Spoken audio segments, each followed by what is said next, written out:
Welcome to the Recovery Centered Podcast, the space for honest conversation about healing, hope, and the journey through mental health and addiction recovery. Each episode, we sit down with people making a difference, from therapists and researchers to change makers and to survivors. Now, to explore what recovery really looks like in the world. This podcast is produced in collaboration with Beachway Therapy Center. Hey, everybody, welcome to another episode of the Recovery Center podcast. My name is Tim Roberto, and I am your host. And what an honor it is not only to be here for the community, for anybody that reaches this podcast, because we're always after that one person, and I don't know a better person to do that with today other than Chris. Chris is Morning, everybody. yeah, Chris is my kind of guy. He keeps it real. He's a first responder, Palm Beach County firefighter. He has a lot of other things that he does as well, and I'll let him get into that as we start moving through the episode. But it's an honor to be here, and I hope between the two of us, we can bring somebody some hope, some good news, and maybe, oh man, that's exactly what I want to do. I So, definitely hope and realize, per our previous conversations, that's exactly what it's about, even if it just helps one person. correct, right? Always after that one guy or that one gal, that one person that may need that that message. Absolutely. So it's really cool how you and I met. You're a man of service. I'm a man of service, and we know a mutual friend who's a man of service. So you put a couple of these man of service guys together, Mhm. and here we are on a couch. Yeah, it's interesting. I'm gonna lay my faith out there. Nice. Really knowing that when you wake up thinking about something, you go to sleep thinking about something, and you pray on it and you ask, is this what I should be doing? And then having key players, Austin Newquest, making that connection for you and I to sit down and talk, and then realizing how much our missions are aligned, and what you sometimes feel like you lack, or we're supposed to have it all figured out and all dialed in. It's really just a matter of leaning on that faith to have somebody come in and help. Amen. And yeah, I'm really excited to be here. Yeah. And I'm going to be honest, nervous too, in the sense of I've never been the type of person who wants to be in that limelight of, hey, I've got something that could help somebody. It's always been that humble approach and that humble aspect of let your work Mm, speak for itself. But knowing the mission that we're trying to do and help people and create resiliency and make people stronger yeah. and see their potential, and get past what they're being weighed down by, Yeah. is what's really exciting. Yeah, I think you and I have a unique grasp, I guess, or maybe just a unique situation or insight, faith, to where it really isn't about ego and all that. Ego is all born in thought. And for me, thoughts don't necessarily mean that's what it is. This is just two guys who have a lot of gratitude, who have a strong faith, and both, I think, agree that moving the needle forward for somebody else who's struggling is the right thing to do. Uh, you know, I'm learning that it's really what strength looks like, as opposed to, being able to swim the fastest, run the fastest, lift the most, never get tired with whatever tasks are in front of you, mm, and muscling through things. It's actually that ability to say, hey, I need help, that you make yourself stronger. yeah, and actually being there for somebody that actually gets through that barrier and asks for help, because it's a different kind of hard. So many of us think it's a weakness, and it's not. Actually, it's the complete opposite. It's one of the strongest things I think anybody can do. Everybody can run. Well, I shouldn't say it like that, but like you have a lot of first responders, right? That are heroes, right? They're some of the bravest people I know. Incredible. But when it comes to them, their phone turns into 900 pounds all of a sudden. I definitely can relate to that. And I do find it easier to create a task and complete a task than it is to have a conversation that would get me out of feeling Mm, as if there's just no outlets. There's nowhere to go to other than put your head down, work mm. harder. Nobody cares. Eh. Work harder. Yeah, yeah, yeah, yeah. Yeah, maybe as an older guy, like I always thought it was about winning the race, But now at 63 and going through my own darkness and coming out of that darkness, I call it that black hole 19 years ago. I found more value into serving others. I found more value and I don't need to run the race because who's that really helping? Maybe my ego, that's about it. But as I've matured and like I said, after I came into my own recovery, um, I seen the value. It's like there's no comparison. The value of contributing to somebody's life is priceless. And you're doing that. You're doing that on a big scale, man. I'm trying to. I definitely think the task that I'm taking on with Saddle and Sea, which I'll explain in a minute, is it's definitely something I battle with to make sure that it's not me who's gaining from it. Mm, That it's the mission, it's the message, it's the narrative that I'm trying to create, versus making a spotlight for myself. mm, If I have my goal accomplished with it, you'll never remember my name. You'll only remember Saddle and Sea, um, and it'll inspire other people to do something that they feel passionate or strong about, because there's definitely not one way to do things. mm, Um, Not everything resonates with every individual. Um, and then as much as we want to serve, I mean, I remember my mom telling me all the time, I can see Christopher wanting to help people. mm. And she even said, I could see him going into ministry, which I can't still to this day see myself going into ministry, Yeah, even having a strong faith, yeah, yeah, but I've always looked for ways to help people. yeah, But it's also aligning that purpose. yeah, You can't just throw effort after foolishness, yeah, yeah, which is Saddle and Sea has really kind of aligned that purpose, yeah. which is interesting because I'm already serving as a firefighter paramedic, I know it's amazing. as a lifeguard in Hawaii, here in Florida. Um, you think that, oh, I'm doing it. I'm Mm, giving more than I take every day on a daily basis. Um, but it's interesting how much Saddle and Sea has really kind of truly made me feel like I'm aligning with a true purpose, which brings me peace, brings me that settled feeling, not that anxious feeling of, what am I supposed to be doing? How am I supposed to be doing more? mm, So it's really exciting. And to be able to sit here and talk to you about it today yeah. makes it even, I more think that's the affirmed. blessing, I think that's God's blessing, God's grace, that you're able to do what you do. Something's on your heart, you've been praying on it, you're actually putting that prayer into action, and to you know, just looking for peace. I think that's the ultimate payback, for somebody who's looking to be in service. Anything that begins with money and ends with money, short lived. Anything that comes easy goes easy. You know the deal. We've all got caught up in that and in some time or point in our life. But and I'm truly just after peace. That's priceless because isn't everybody chasing peace to a certain I extent? would hope so. Or like freedom or happiness, you know what I mean? Instead of all this angst and anxiety and alcoholism and drug addiction and sexual addiction, all this. Doesn't everybody just want that? Yeah. And it can be as simple as serving.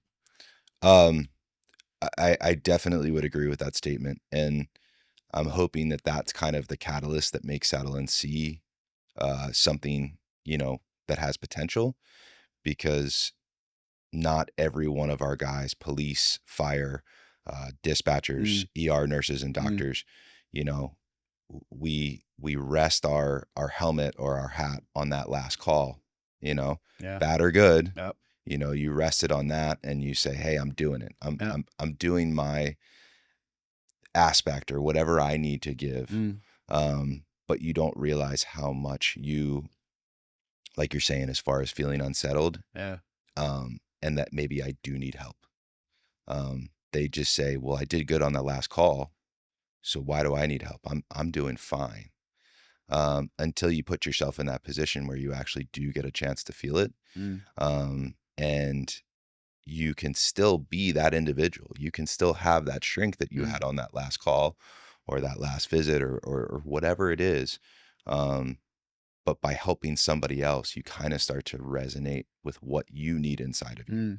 mm. And the person who showed up asking for help or needing the services is actually the one helping the person giving it. Yeah. So I'm kind of hoping that that happens too with Saddle and Sea. Yeah, I think so. As an outdoor guy, man, I just told I love the name. Like the the name brings me calm and peace, you know. Saddle and sea, like it just takes me right to the beach on a horse, And you know. that's the exact point. You know, I wish it's something that, you know, hey, it sounded good. I put it in ChatGPT, it gave me a cool logo, and I drew it up, and you know, we're running with it. Mm, But it is actually a lifetime for me. I grew up with horses.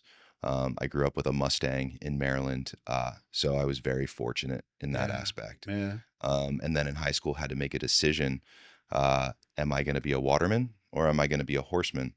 And knowing how hard it is to be a trainer, knowing how hard the horse industry is, I resonated by being by the water. So I picked up all my stuff and moved to Hawaii when I was 17. Nice. And mainly because I kind of had a rough childhood. Yeah, Um, yeah, you know, my parents were getting divorced yeah. my whole childhood, so I had to get on the other side of the world to kind of reset. And you know, it was taught to me in Hawaii that Hawaii actually calls you when you need that healing. You It's know, ballsy too. Still, it it it's kind of it was. ballsy. I mean, in You know, retrospect, 17, you're just picking up and splitting to Hawaii. You know. you know, moving out there by myself. But, you know, after my time spent there, I realized, you know, that place healed me in so many ways, and the Love it. water and the ocean. And this is long before I even knew anything about blue mind therapy. Mm, Um, and I got into wanting to serve, you know, the idea of medicine, never thought I was smart enough.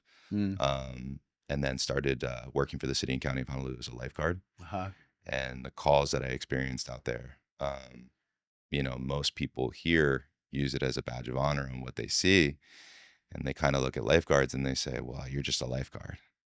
And I was responding to car accidents in flip flops and board shorts. You know, it was in the Yeah, height of backboarding where you wrapped everybody up like a burrito. yeah, yeah. Um, and there was, you know, the island was doing as best as it could, but there was sometimes 15, 20-minute waits for an EMS unit to show up to transport. Oh wow. So you're just sitting there continually taking vitals and monitoring and keeping, you know, Yeah. providing comfort.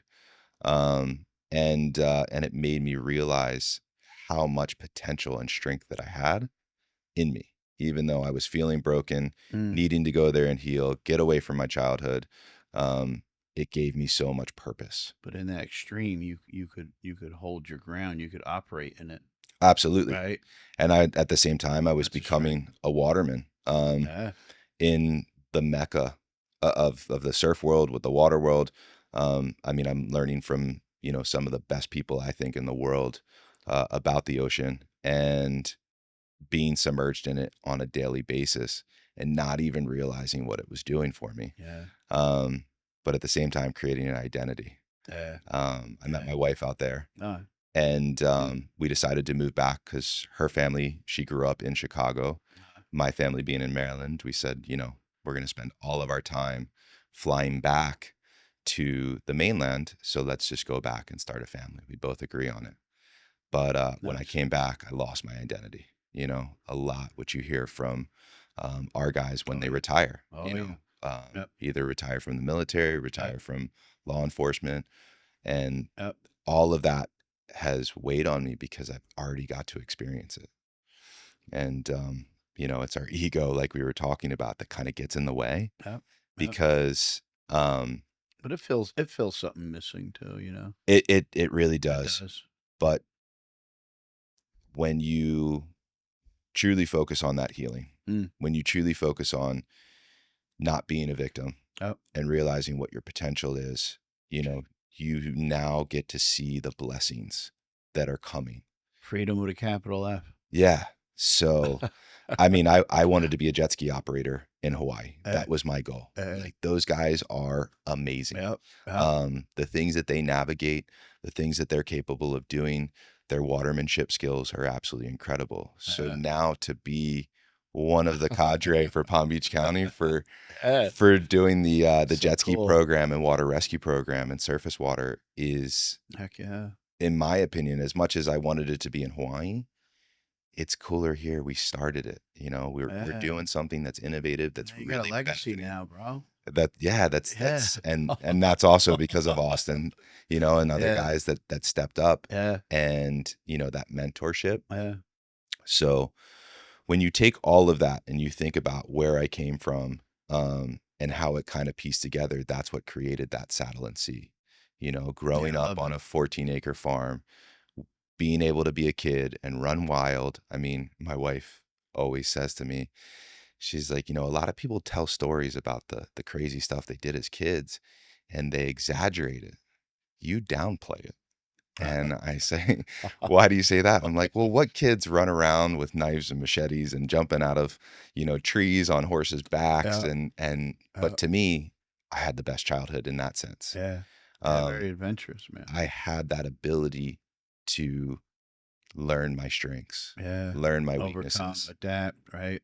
And so that was the saddle aspect. When somebody trusts you enough to say, "All right, just come home for dinner," you know, Yeah. you you almost start to look in for that strength because Yeah. now no one's doubting you. No one's Yeah. putting a cap on you saying, "Hey, you're only allowed to do so much." Yeah. And tapping into that horse's strength, being on that farm, being around horses, it made me just fall in love with it. I didn't even understand it yet. Um, and I had originally went to Hawaii to want to go. My mom was originally from Nicaragua, and I wanted to go back there to open up a hacienda, teach people how to ride horses and shape surfboards. And it never happened. So I end up, fast forwarding to now where that saddle and sea aspect made me realize like Mm. there's something there the whole entire time. Mm. Um, Yeah, for and, sure.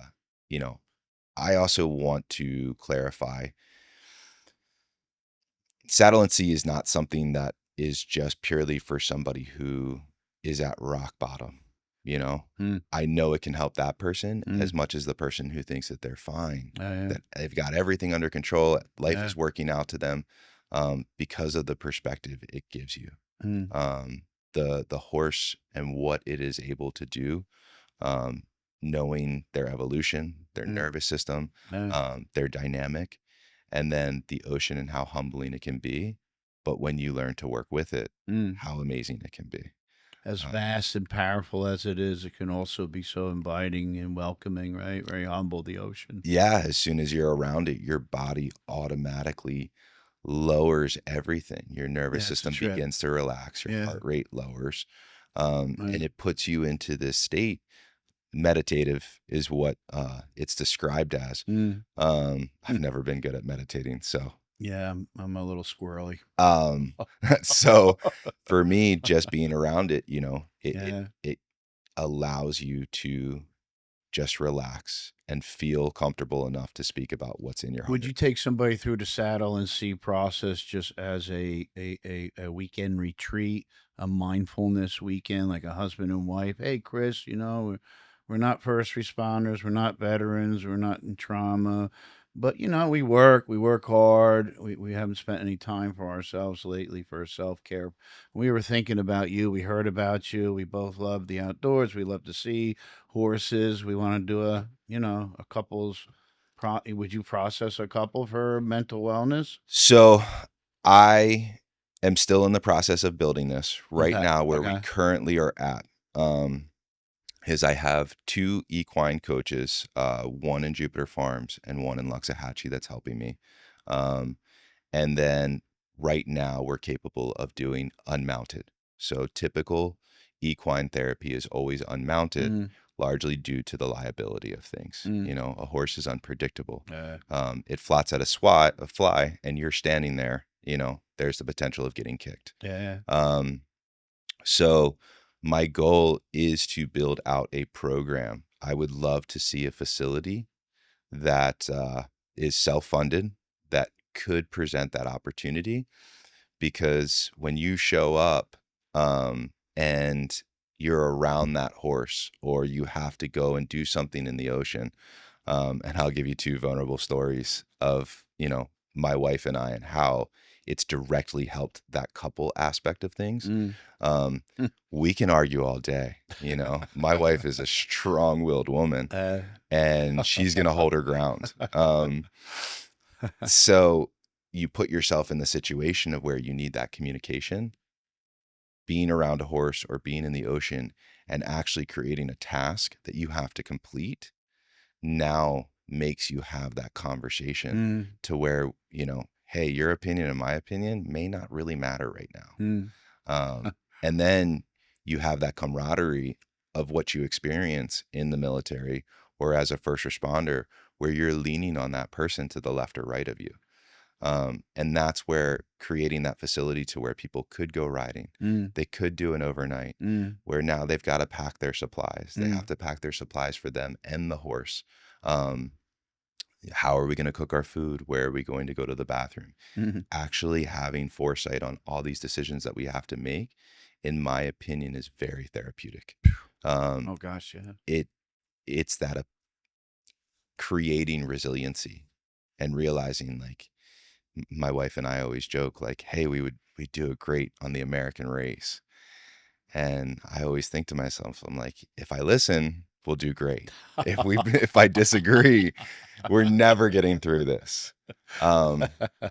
And our very first date, my wife came to me to the tower, and we're at this spot called Magic Island on Oahu, and the tower is right at the end of it.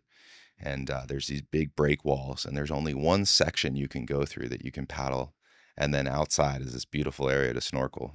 And Hawaii on a small day is still waves as big as your head. So it's my break. I got 1 hour. I'm like, hey, come down, meet me at the tower. We'll go paddle out. I take a rescue board, and she's on the front, I'm on the back. We've got all of our snorkel gear, and I didn't communicate anything. And she Like you reminds just me to this assumed, you day. mean? I just Just assumed she go knew what to do. gotcha. So we paddle through this little cut. Mm. There's a big boulder to the left, and now this wave's coming right at us. And all you have to do is just relax, let the wave crash over you. But I didn't communicate that. So snorkels go left and right. She's over my head behind me. The board's one way. Oh, gee. And now this perfect date is completely sideways. Mm. And it made me realize that people just want communication. They just want to understand what it is you're trying to achieve. And that is that subliminal, what's going on inside of you that we're not willing to have. What's the conversation we're not willing to have? Mm. Um, whether it be fear, whether it be anxiety, whether it be, this is going to make me weak. I just need to bury those feelings to focus on Mm. the task at hand. Mm. But after we had that conversation, we regrouped.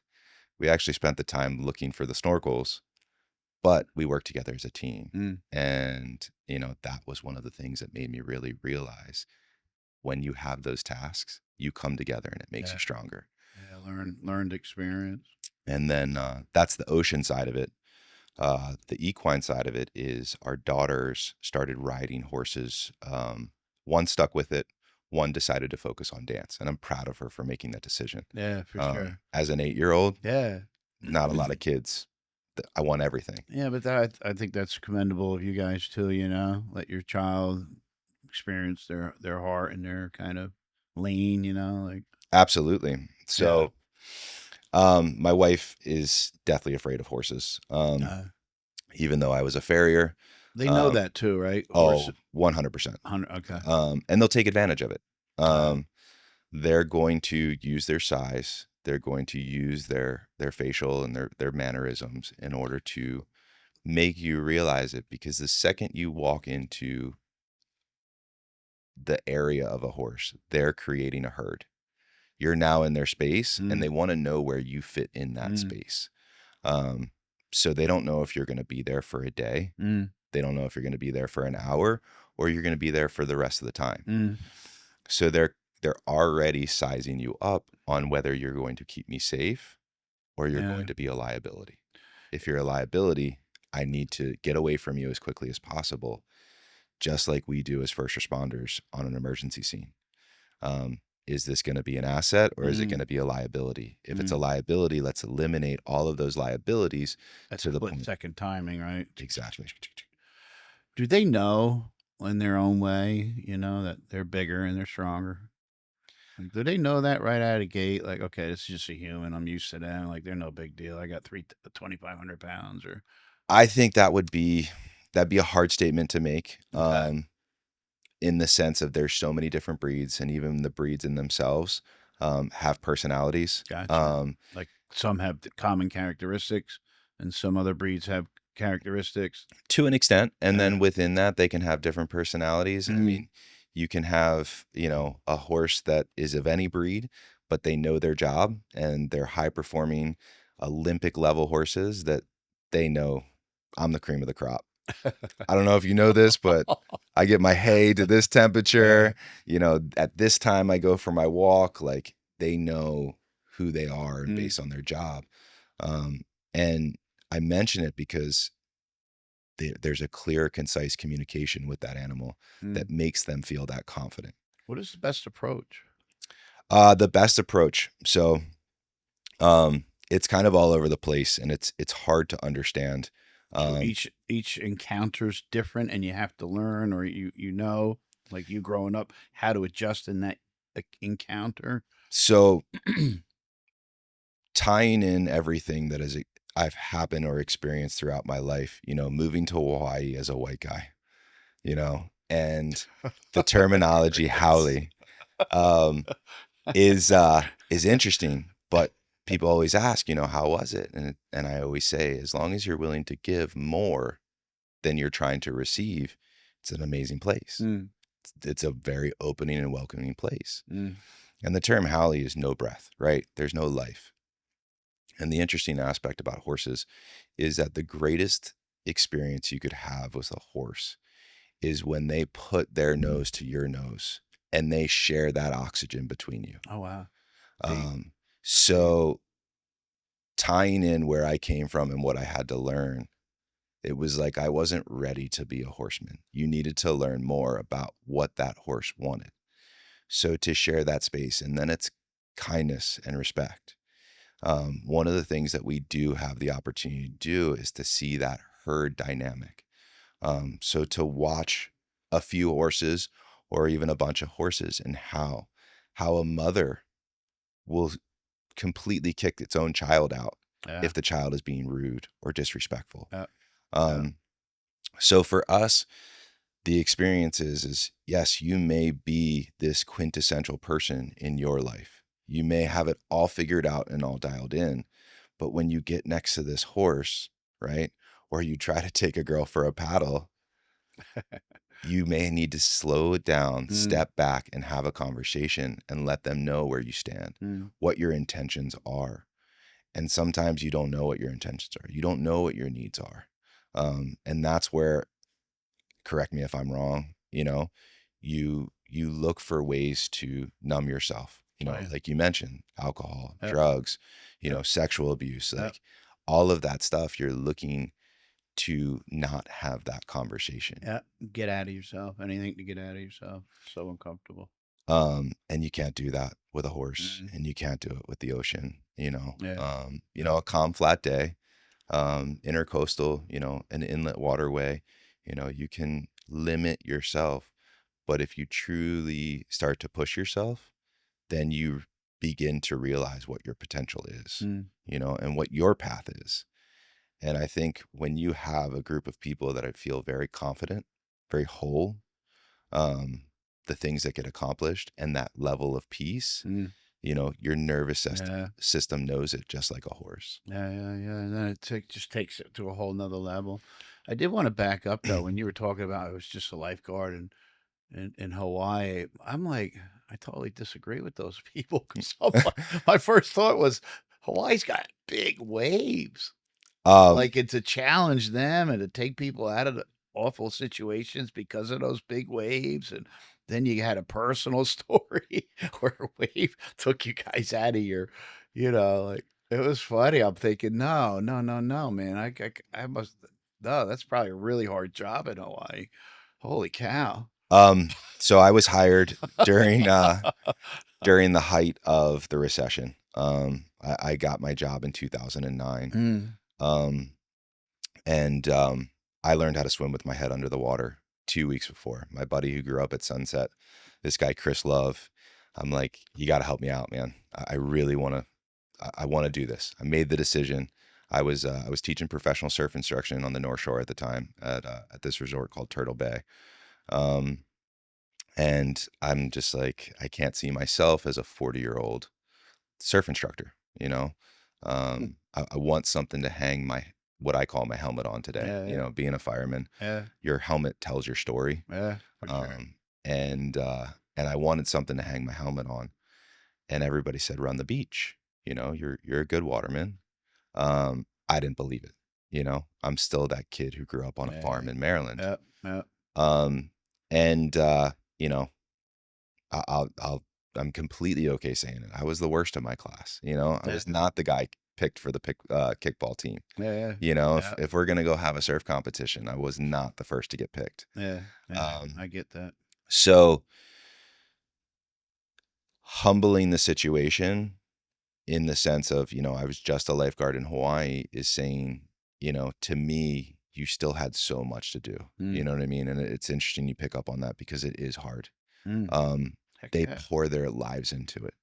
Um, these men and women raise their families on the beach for very little money, yeah, yeah, while they see everyone else on vacation and spending material things, but they are the happiest people. and their lives are at risk. 100%. 100%. Um, With a big sea like that, a strong sea like that in Hawaii, oof. but they also spend every single day working at to perfect their craft. Yeah, Um, yeah, and I say I'm just a lifeguard in Hawaii because the ultimate you've made it or you are very, very good at your craft is to be called a waterman. mm, And to be called a waterman in Hawaii is to truly, you know, say this person knows everything, you know, like the gold medal, huh? The gold standard. and to say, hey, I guarded out there and I did a good job and I was respected when I left. Yeah, Um, but I never, I guess you always want to keep that goal in front of you so that you always feel like you have something to work on. mm, And I feel like I can always work on becoming a better waterman, yeah. and challenging myself and pushing myself. Um, Yeah, the water's a whole different ball game, man. Like a whole different ball game. Different strategies, different ways to attack situations, different ways to overcome. Like there's all kinds of stuff, man. It's a whole right. It's like a it whole is. different animal. It definitely is. We call in the fire service if to go into a fire, you have an ideal age, right? It's immediately danger to life, and it's a hazard. Um, when you go into a building, you're sizing it up from the outside, right? Law enforcement the same way. What are my secondary means of egress? And when it comes to the water, you know, I always, when teaching classes, where's your secondary means of egress? Where's your window that you can break out of? Mm, Where's the wall? What's your mm. construction? But all there is around you is more water, Phew. you know? If you aren't careful, you know, getting pushed down by a wave is enough to pop your eardrum. You lose your equilibrium. You don't know which way is up or down. So there's lots of things. Mm. And admitting to it, my wife is going to be upset because we think we're Superman. We think we can handle any situation, and we got this. Yeah, Um, yeah. we're the ones that are wearing the badge, There's but always that time we get outmaneuvered. it's like anything. You know, you spend more time doing it, you're Mm. only increasing that chance of risk. You're only increasing that chances of something happening That's that you pretty can't deep. get out Why? of. Because you think you rest on your laurels or something? You mean, Mike? Is that what you mean by that? To me, Yeah, complacency, complacency. you Okay, know, yeah. and that word complacency can be translated into any aspect of your life. It's You when know, you get bit, right? exactly. Yeah. You start to get Yeah. complacent. You start to think, I've got this. I've got it dialed. I can do it in my sleep, Yep. right? And then you Man. actually fall asleep at the helm. Wow. And then, God willing, Yep. if Yep. you have faith, Yep. he kind of just gives you a little bit of a wake up moment. You're like, all right, I see the light. I got it. All right. They need to be slapped a little bit. Um, and that's that, you know, checking in with each other. And why I call Saddle and See a space, to be able to create a space for individuals to Yeah. just come and go as they need, not to feel like they have some type of requirement. Someone's keeping track of their hours. If you don't do this, you're out. It can't feel like a job. It Yeah. can't feel like a membership. It can't feel like something that you are now indebted to. Yeah. It truly has to be a space that Let's people talk. can come. Yeah, let's talk about Saddle and See. Like, where is it right now, from its inception to where it is now? Like, what is? So How would you explain it? What are you doing? I've definitely already had some setbacks, in the sense of things that I wanted to accomplish. This past week there was a cattle drive, uh, called the Great Florida Cattle Drive, and I really wanted to take a couple guys on the cattle drive, and that was the task. I've created this task that, a couple guys expressed interest in, and would give us the opportunity to be out there and rely on each other and to have these conversations. Um, be honest about what you've gone through, Mm, why you're here, mm, and where you want to go. mm. Um, I love it. and so that's what started it. All right. One of the greatest things that I ever learned was when I first started becoming a farrier. I called this guy, would look at the list of people who are journey farriers, work in the area, and ask, are you looking for an apprentice? And I would just cold call people. And I was like, hey, sir, I hope you don't mind if I call you. And he said, I got to stop you there. And I was like, okay. He's like, anybody who is calling me and wants to learn about my life's work and what I've poured my heart into, I'll take all the time in the world to explain it. Oh, cool. So that resonated when picking up the phone and saying, listen, I want to take these guys on a cattle drive. Let's Yeah. figure it out. Yeah. And the story so far has been horses are too liable. The liability is too high, Gotcha. just to give my horses. And I respect that. People put a lot of time and a lot of money into their animals, and I will never take that lightly. Mm. So calling around asking, hey, what's the best way? That's when people started explaining, like, if you really want people to give you stuff, you should start a 501c. You should Yeah. start a nonprofit. Well, And I'm like, well, I want to be a firefighter. I want to be an officer. yeah. I'm enjoying being a waterman. Yeah. I don't want to be an owner of a nonprofit. But that's when I realized, hey, if I keep talking about it, keep seeing what people think. Mm. And a couple of the guys that are at my department said, yeah, I'll support you. Yeah. They weren't really in on it yet. They didn't know what I was getting them involved in. And, and so I'm calling around, I'm asking, and we're starting stuff, and one contact leads to two, and then you follow up on those, and then you have a stop, and then somebody calls you back. So pretty much since last May, I've been working on this. So it's brand new. It hasn't even been a year. Gotcha. I was able to obtain two different individuals that I felt brings horses to first responders, not the horse world. The horse industry is a very, very successful industry, multi-million-dollar industry, that people show their degree of success in. And I'm not trying to bring that to first responders.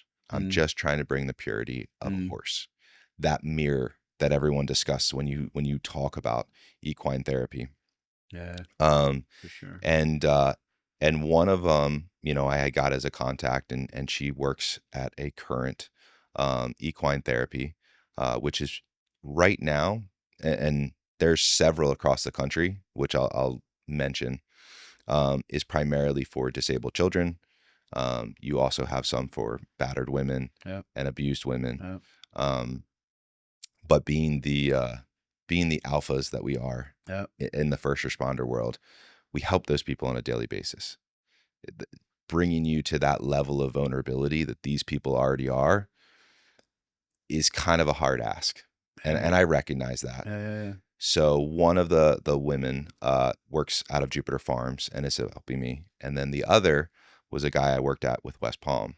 Nice. And we were in recruit class together, and he had recently got married and reached out or put up a post about how horses, if you give them time, if you give them the respect, what they're willing to do for you. I was like, she gets it. And I know her husband. Her husband's an amazing dude. And I was like, I'll call. So that's where multiple locations, because realizing I don't own a barn. I don't own horses at this point, the foundation doesn't have enough money to go start even considering that. Yeah. But we still need to create this space. Correct. We can't stop because of what we don't have. Yeah, you gotta put the dream into action, man. Exactly. Forward motion. And so, we already have the water aspect of things dialed in. We have amazing watermen, amazing instructors that are all willing to give that knowledge and that experience. So I focused on the horse side of things. And I continue to work on finding people who are willing. So right now where we're at is those two locations where people can do unmounted work, and then slowly start to procure the mounted aspect, where you're taking all the skills you learn just by walking next to the horse and eventually do it on their back. Are you teaching too, Chris? Like at the same, like initially out of gate for say a first responder calls and look, man, I need help. Absolutely. And you would be like, would you walk side by side with the fella who's walking or holding the rope of the unmounted horse? Like teaching them things, just kind of building that bond. Would you be there doing that too? I would, and specifically the one in Jupiter Farms, and then per availability, the one in Loxahatchee, and it's kind of like going on an intimate walk, right? At a slow pace with a horse. Kind of, right? Like no, it's two guys just, hey man, I'm glad you're here. What's up? Just kind of catching up. Maybe a couple things get shared. Horse, right? Absolutely. And the horse brings the lubricant, sort of say, right? It's that co-regulation. I love that word. Because whether you realize it or not, we all have that field that we can pick up and sense things. You walk into the room and the person who is open and bubbly, the person that shut off, the one person you're like, I don't know, I don't have a good feeling about them. They're quiet. Yeah, they're kind of quiet. They're on their phone. Everything's good and fine. We can't forget that person either. Yeah, so fine club member. Exactly, right? I'm fine. I'm good. It's great. Well, we can pick up about 6 feet, right? That vibration level, to kind of create that co-regulation of what your environment is giving you is about 6 feet for a person. For a horse, it's about 20 feet. Wow. So it's automatically. So like you said, going on that preyed walk. upon and instinctually, right? They've always been preyed upon, right? 100%. That's their evolution. That's the evolution, yeah. So going on that walk, you don't even realize it, how much whatever you're bringing to the table, that horse is sensing and feeling. God, I love it, man. And we can sit here, say we're walking together, right? I'm fine. I'm good, Tim. I'm great. My wife loves me today. We're good. And then that horse is like, dude, don't touch me.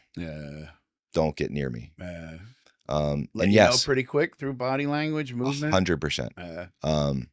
And being a farrier, a lot of, having the discussion with people in the horse industry. Said, well, are you a trainer? How long have you been riding? Have you been an instructor? And the interesting fact is I've been under more horses in vulnerable positions that I can get stomped on and trampled on. So I know exactly what that horse is thinking and what they're feeling. And when they jerk away, whether it's because, hey, you know what? I'm my shoulder's stiff, or there's a fly, or you know what? I just don't want my feet done right now. And being able to give that type back to my own brothers and sisters Yeah. and give that confidence, there's I no love way I it, can't teach. You got, Chris, man, I really dig your perspective and your way of thinking and how you see things. Like, it's quite impressive, man. Like, I love how you, I mean, I'm using all the same words, and I mean, I got the same meaning. I'm just using different words, but like your view and your take and your passion mixed with your intellect and your insight and your love of horses, and you respect the abilities that they have to help people. You went through your own thing, as a kid. You did the ballsy move at 17. Just, I don't know, man. I think there's something really, really great about you too, and it seems to be like coming all together. Just listening to you, man. I'm like, man, this dude's got it going on. Like, I I thank I you. think you're in a, and that's not to stroke your ego. I'm not a big ego believer because, well, like I said before, for me, all ego is born in thought. It's what I think it is, instead of what it possibly is. But I just think it's the right thing to do, like you do with your horses. When the right thing. So I think it's just the right thing to do. As we're sitting here having this conversation, just to get in there real quick and tell you that. And I'm also thinking for the people that are listening, aren't you? Don't you want to ask them the question? I know you do, and I'm going to ask them the question. Are you a farrier self-taught, or are you a schooled farrier, or a little bit of both? I'm actually schooled. I worked as an I was apprentice. thinking that, bro. I gotta ask him this question. So I say thank you Yeah, yeah, it's because true. it's affirmation. And as much as we can say, hey, we don't want our ego stroked, or Mm, we don't want recognition for things. I call it affirmation because you want that affirmation, whether it be from your family, from mm, God, from your coworkers. mm. You want that affirmation that you're doing the right thing. I'm on the right path. I believe, yeah, for um 100%. Especially, you hear a lot of guys talk about being that warrior, you know Mm, um and to truly be that warrior, you have to know you're on the right path and you're doing things for the right reasons. yeah, yeah. um You're focused, man. and and I definitely, it's the age old term, it's better to be a, a warrior in the garden than a gardener in a war. Mm, And mm, that always makes me introspectively look, well, what are you doing and which are you? mm. Because I wasn't in the military. I do go to war every time I put on my uniform every 100, third day. 100%, I don't know what's coming at me. 100%. I take it very seriously that Yep, people put their lives in my hands. yep, Um, yep. and um, and I want to know. I want that affirmation. Mm, So I put a lot of thought into how it makes other people feel yeah, around me. yeah, Um, because if I'm just doing good and everything's going great for me, I feel more like that gardener in a war, mm, right? I'm not prepared for what everyone else is moving around you and doing, and what they yeah. need help with. Yeah, calm seas never made great sailors, did it? Exactly, exactly. So Yeah, yeah, I do appreciate what you're saying, and yeah, and to answer your question about being trained, so when I moved back from Hawaii with that identity crisis yeah, of I'm a waterman, yeah, spent the last 9 years becoming a waterman yeah. in one of the most respected places in the world to do so, But and my wife being took a me kid away. with horses, or I think a horseman first. No. I would agree, and Yeah, and I mentioned that people, they say, hey, you're good at what you do, you look really comfortable. I'm like, I grew up on a farm. Don't yeah, don't mistake it. I yeah. had to learn it. But it comes second nature to you now, doesn't it? In a way, right? Um, Hey, there's a horse. Hey, it's it's one of those things that it finally, I wouldn't say comes together naturally, but I can connect the dots. Yeah, Um, yeah. there's we all say, hey, I need you to go complete this task. And you don't want to admit that you don't know how to do it or a Mm, piece of it, yeah, right? You know how to do 3/4 of it. yeah, yeah, So, and then you just figure out that last quarter. yeah, Um, there's always going to be something to learn and there's always going to be someone to learn it from. yeah, Um, mm, so I think there's always, you're always yeah. missing that last 10%.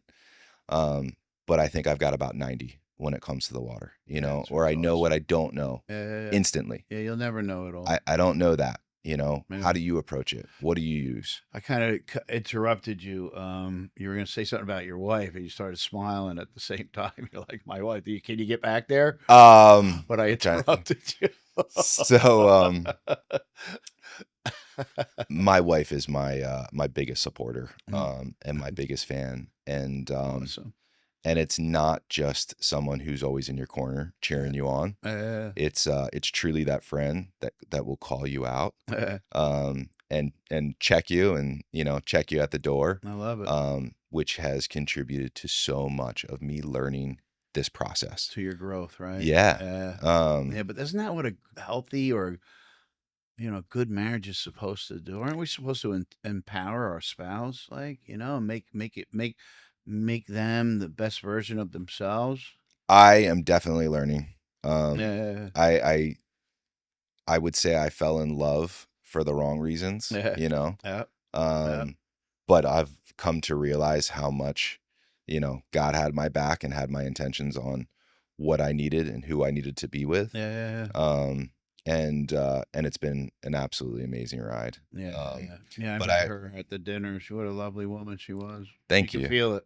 I could feel it. Um, Yeah, yeah, so I blamed her for taking me away from Hawaii and not becoming the waterman that I felt I had the potential to be. okay. And Yeah, you took it know, personally. so I didn't know what I wanted to do when I moved back to Maryland. We decided Maryland over Chicago because she discussed wanting to be a nurse, Mm, and Johns Hopkins was there. And yeah, yeah. she may not believe it, but I felt she is a smart person. I'm Mm, like, you can make it into Johns Hopkins, and we end up moving back, and tapped into every childhood favor, to get a job. My brother lined me up with Moran Towing, was working on tugboats in Baltimore City Harbor.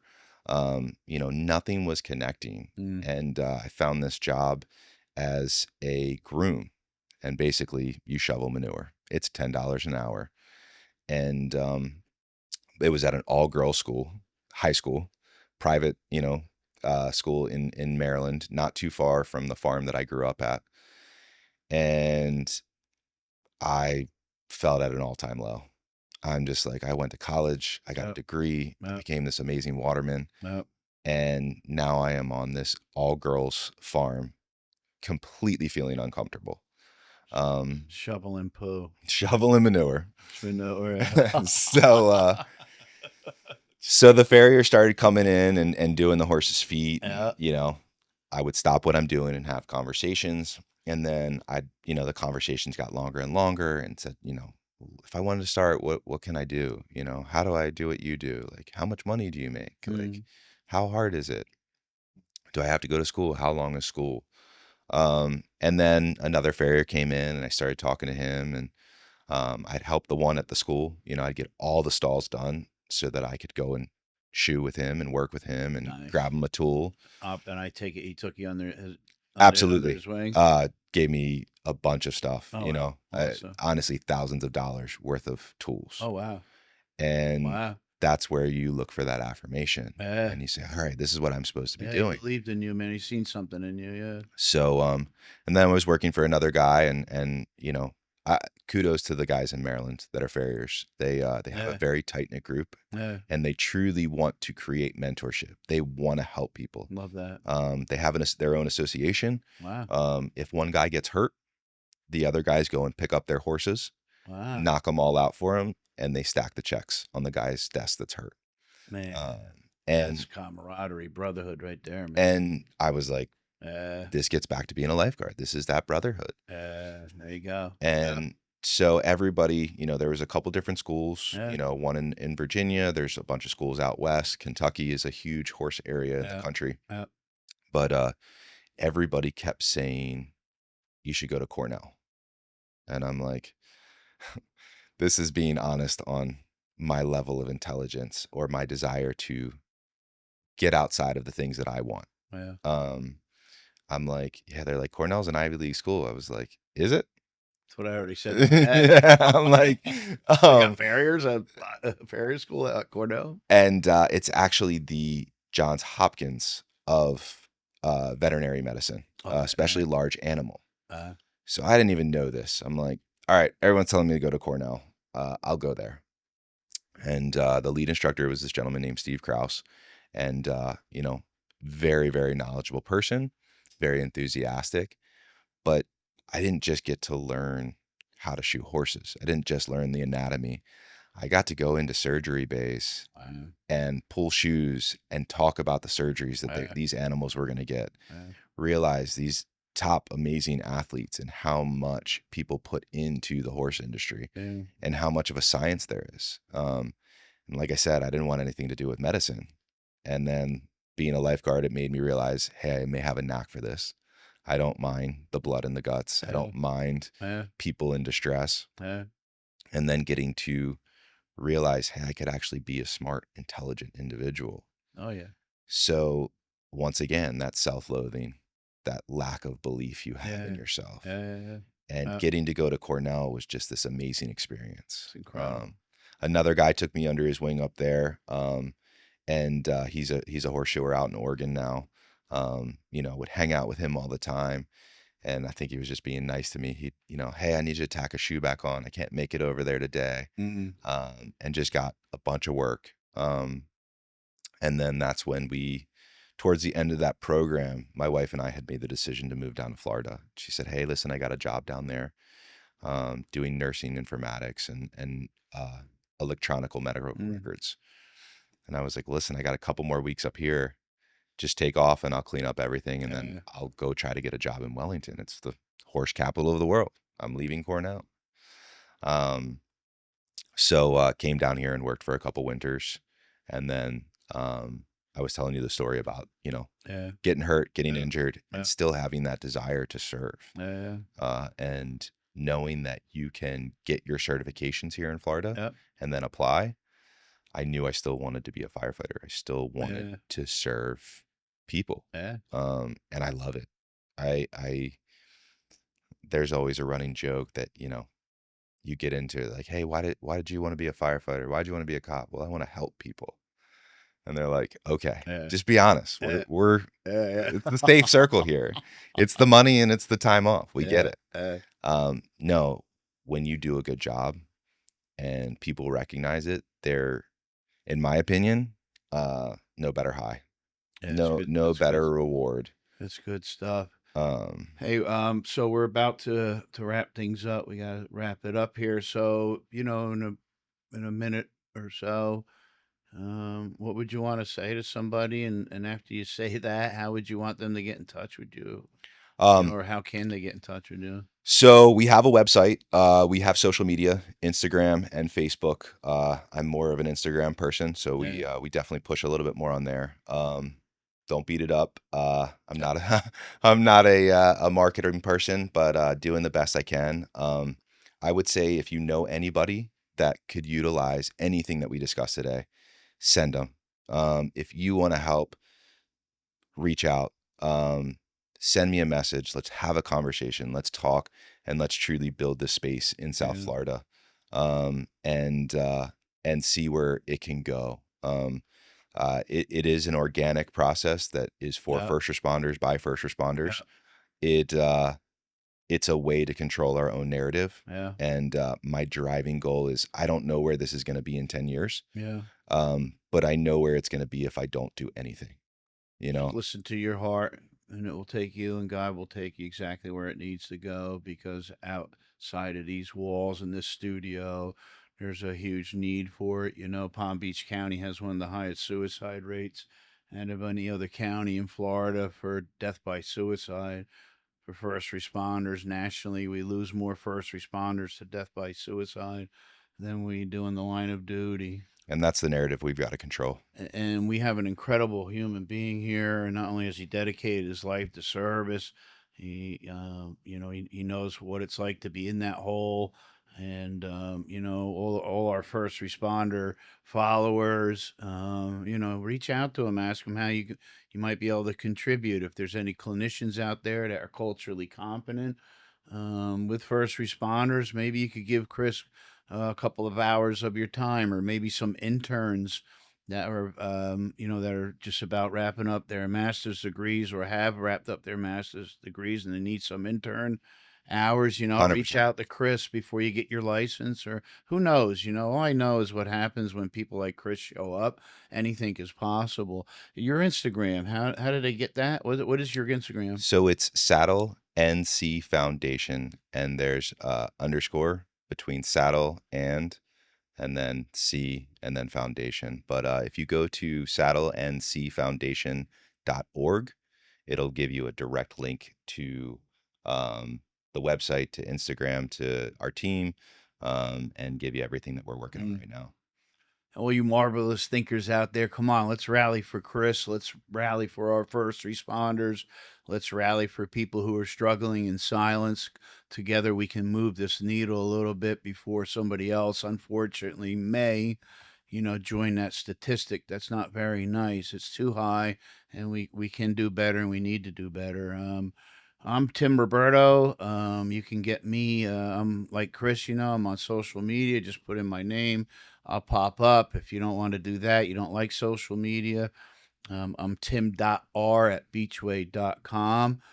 Feel free. I don't know, for whatever reason you didn't hear what Chris just put out as far to get in contact with him, just reach out to me and I'll put you in contact with him. And Chris, thank you so much for coming No, today. thank you.